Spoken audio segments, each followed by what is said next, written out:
اللہ الرحمن الرحیم۔ میں ہوں گوہر اقبال اور آپ دیکھ رہے ہیں کہانی یزید کی۔ یزید وہ بدبخت شخص ہے جس کی پیشانی پر اہل بیت اطہار رضی اللہ تعالی عنہ کے بے بنا قتل کا سیاہ داغ ہے، اور جس پر ہر زمانے میں دنیا اسلام ملامت کرتی رہی ہے، اور قیامت تک اس کا نام تحقیر کے ساتھ لیا جاتا رہے گا۔ یہ بدباطن سیاہ دل ننگ خاندان تھا، نہایت موٹا، بدنما، بد خلق، فاسق، فاجر، شرابی، بدکار، ظالم، بے ادب، گستاخ تھا۔ اس کی شرارتیں اور بےہودگیاں ایسی ہیں جن سے بدماشوں کو بھی شرم آئے۔ حضرت سیدنا عبداللہ بن حنظلہ رضی اللہ تعالی عنہ نے فرمایا، خدا عز و جل کی قسم، ہم نے یزید پر اس وقت خروج کیا جب ہمیں اندیشہ ہو گیا کہ اس کی بدکاریوں کے سبب آسمان سے پتھر نہ برسنے لگیں۔ محرمات کے ساتھ نکاح اور سود وغیرہ کو اس بے دین نے اعلانیہ رواج کیا۔ مدینہ طیبہ و مکہ مکرمہ کی بے حرمتی کروائی۔ حضرت ابو درداء رضی اللہ تعالی عنہ سے روایت ہے کہ حضور نبی کریم صلی اللہ علیہ وآلہ وسلم نے فرمایا، میری امت کا پہلا بدلنے والا بنی امیہ کا ایک شخص ہوگا جس کا نام یزید ہوگا۔ حضرت ابو ہریرہ رضی اللہ تعالی عنہ نے دعا کی، یا رب عز و جل، میں تجھ سے پناہ مانگتا ہوں لڑکوں کی حکومت سے۔ اس دعا سے معلوم ہوتا ہے کہ حضرت سیدنا ابو ہریرہ رضی اللہ تعالی عنہ جو حامل اسرار تھے، انہیں معلوم تھا کہ 60 ہجری کا آغاز لڑکوں کی حکومت اور فتنوں کا وقت ہے۔ ان کی یہ دعا قبول ہوئی اور انہوں نے 59 ہجری میں بامقام مدینہ طیبہ رحلت فرمائی۔ قال ابن اسیر سوانح کربلا سے پناہ مانگتا ہوں میں بتاتے ہیں کہ واقعہ کربلا کے کچھ ہی دنوں بعد یزید ایک ہلاکت خیز اور انتہائی موذی مرض میں مبتلا ہوا۔ پیٹ کے درد اور آنتوں کے زخموں کی ٹھیس، یعنی تکلیف ماہی بے آب، یعنی جس طرح مچھلی پانی کے بغیر تڑپتی ہے کی طرح تڑپتا رہتا تھا۔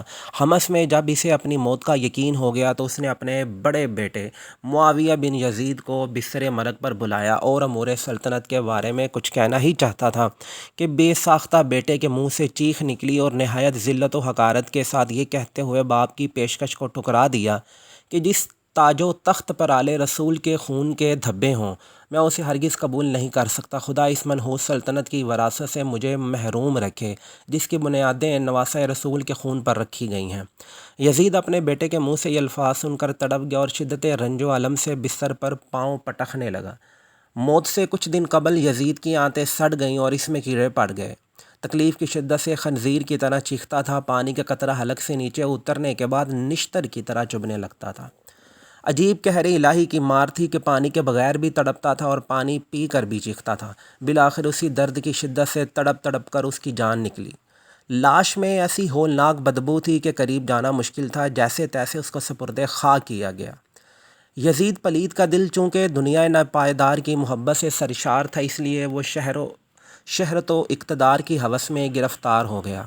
اپنے انجام سے غافل ہو کر اس نے امام عالی مقام اور اپنے رفقاء علیہم الرضوان کے خون ناحق اپنے ہاتھوں کو رنگ لیا۔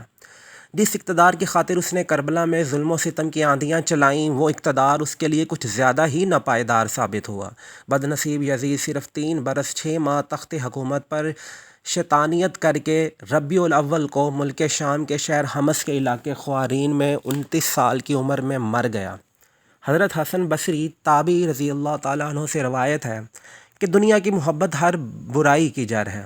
یزید پلید کی موت کا ایک سبب یہ بھی بتایا جاتا ہے کہ وہ ایک رومیو نسل لڑکی کے عشق میں گرفتار ہو گیا تھا، مگر وہ لڑکی اندرونی طور پر اس سے نفرت کرتی تھی۔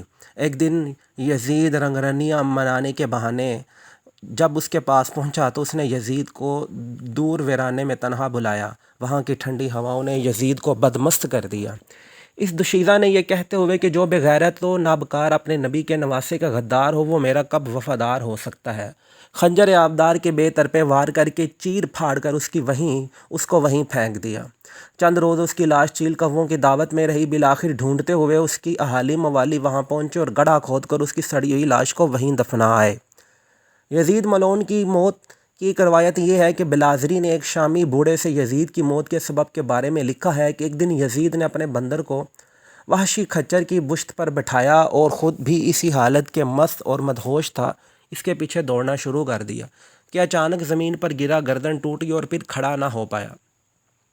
حضرت ابن عباس رضی اللہ تعالیٰ عنہ سے منقول ہے کہ انہوں نے کہا، یزید حوارین میں مسی کی حالت میں شکار کی غرض سے گھوڑے پر بیٹھا اور اس کے آگے وہ وحشی خچر دوڑ رہا تھا جس پر بندر بیٹھا ہوا تھا۔ اس کے پیچھے یزید نے اپنے گھوڑے کو دوڑایا اور یہ شعر پڑھا، ابا خلف احتل نفسک ہیلا فلیس علیہا ان حلقتا زمان۔ یہ کہتے ہی وہ گھوڑے سے گرا اور گردن ٹوٹ گئی اور پھر اٹھ نہیں پایا۔ اب تک کے لیے اتنا ہی، دیکھتے رہیے گا سیاسی تڑکا اور مزید اس طرح کی کہانیاں۔ Thanks for watching.